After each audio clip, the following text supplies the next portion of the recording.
Mission नूर क्या है? ये किस तरह से स्टार्ट हुआ? इसका पस मंज़र क्या है? क्या इसका जमात अहमदिया के जो पहले खलीफा थे हज़रत मौलाना अलहाज हकीम नूरुद्दीन साहिब रज़ियल्लाहु ताला अन्हु उनके साथ कोई ताल्लुक है, नहीं है?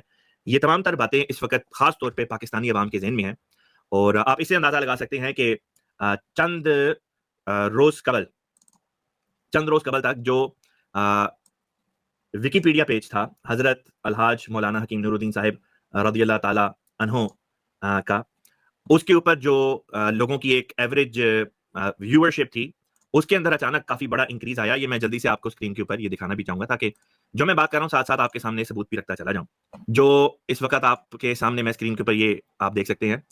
ये आपको जो ग्राफ में इंक्रीज़ दिखाई दे रहा है, ये बताता है कि लोगों के अंदर पाकिस्तान के अवाम के अंदर अचानक एक सर्ज आई है कि जी वो जानना चाहते हैं कि अलहाज मौलाना हकीम नूरुद्दीन साहिब रज़ियल्लाहु ताला अन्हु का मिशन नूर के साथ क्या ताल्लुक है? ये जो पाकिस्तान में सियासी पार्टीज़ भी बात कर रही हैं, उलमा भी इस बारे में बात कर रहे हैं। क्या पीटीआई वाले, क्या पीएमएलएन वाले, क्या दूसरे लोग, क्या अवाम उन्नास, हर कोई इसी बारे में बातें कर रहा है। तो सोचा कि why not do a live stream, इस बारे में लाइव स्ट्रीम करके आपके सामने हम हकाइक जो है वो रखें। आपके मिशन नूर का कोई वजूद है ही नहीं सिरे में जमात अहमदिया में।